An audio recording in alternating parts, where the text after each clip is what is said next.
I hope that came out correctly.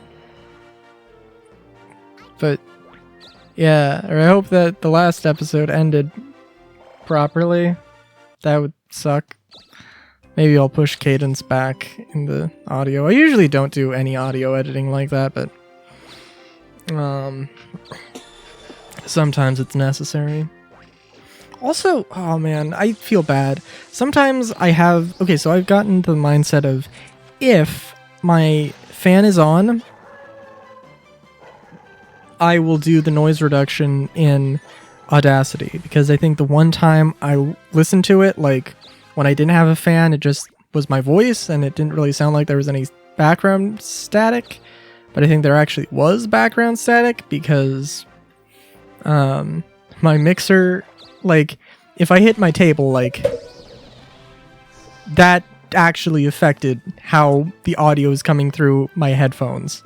No kidding. Like, and if I do it again, now I have nothing. Now I actually genuinely have nothing except some static that's trying to go through my left headset.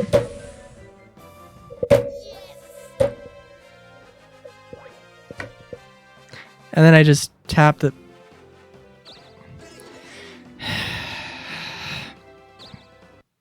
Okay, I'm moving my head.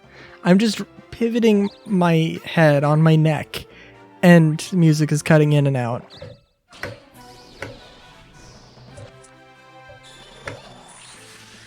Yeah. You know, I kind of want to build my own car. You know, it's a bad idea. It is a bad idea. But well, yeah, I don't know.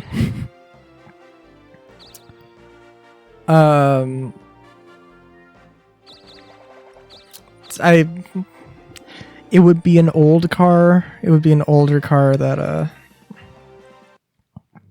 it would be an older car that gets converted to EV, which honestly, I think there are some hilarious options I've come across. So I don't really have a price point. I don't know how much I would actually be spending on the thing. I would hope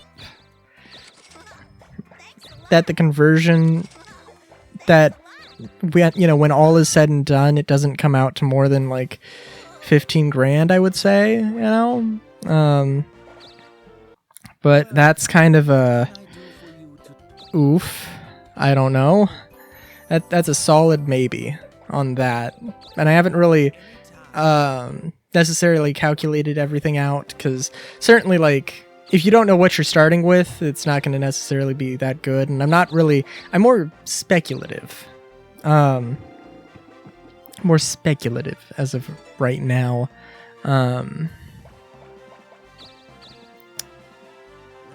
Than anything else. And besides, I mean, Lord only knows. I mean, we have like basically two options for we've got, two options for batteries right now. We've got, lithium ion, which is not necessarily safe, but actually efficient, sort of.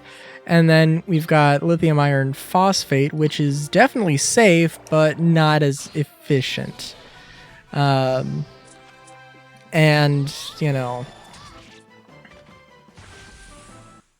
setting all of that up and doing all that jazz, good lord, it would be a interesting thing.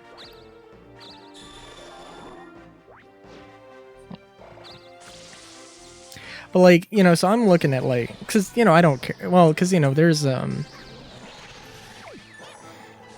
well, I don't know. I live in California, and there's some smog law thing that, like, cars from before 1973 are exempt for whatever reason or whatever, from smog.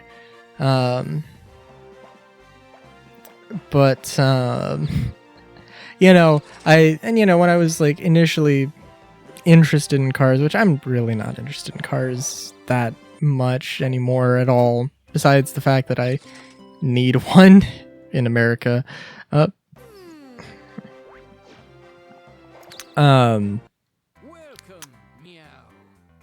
was I saying? Oh yeah, but since it's gonna be a EV conversion, whatever, who cares? Like, and if it happens that like, oh, I don't get the conversion done and I still need a car, I don't know, I'll figure something out.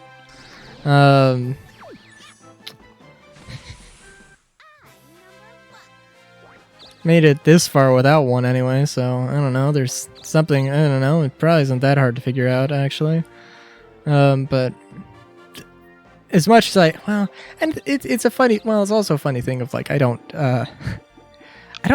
wouldn't say I want a car, but I kind of need one. Like, there's not any practical way I can look at the situation and be like, no, like, oh, I can just get by without this. No, like, maybe if there were some circumstances I wanted to set myself up with, maybe, but I want to set myself up in a rural place, somewhere rural, and public transport is absolutely not going to be an option for me in the future in that case, if everything goes to plan. So yeah, no, it's also funny because I don't know necessarily how good, how legit some of these offers are. I mean for all I know, maybe you show up and get a dart full of horse tranquilizer to the neck, as soon as you as soon as the target has been acquired, the target being you. And but I mean, like, there's some like funny things that like, this would be hilarious. Like, there's somebody who's selling like a Jaguar for like $3,000 apparently, and it's like, I mean, it's a, like a 70-year-old Jaguar. I could see that going for $3,000, I guess. I also don't know cars, and also not a running one, not one in good condition, obviously. So that's where it becomes feasible, obviously. And it's just ridiculous things. And of course, like, I mean, I think what I'd love, well, maybe maybe something big, maybe a big American car from the 70s, but also like something small, a small import car from Japan would be nice. Datsun 280, really pick any year. I don't really care that much. I mean, the 60s or the 70s and 80s ones are very different, but I'll take a 70s one, fine, whatever. Or I'll take an 80s one. Yeah, I don't care that much. Oldsmobile. I do have a soft spot for Oldsmobile. I don't know why in particular, but apparently I do. Something like hilarious, like a Jaguar. I that would be just hilarious. Just some like beat up Rolls Royce it's a Rolls Royce, but it's all the qualities that made a Rolls Royce expensive have been sucked out of this thing by time and rust. And restoring that sounds like a tedious but fun project, shall we say.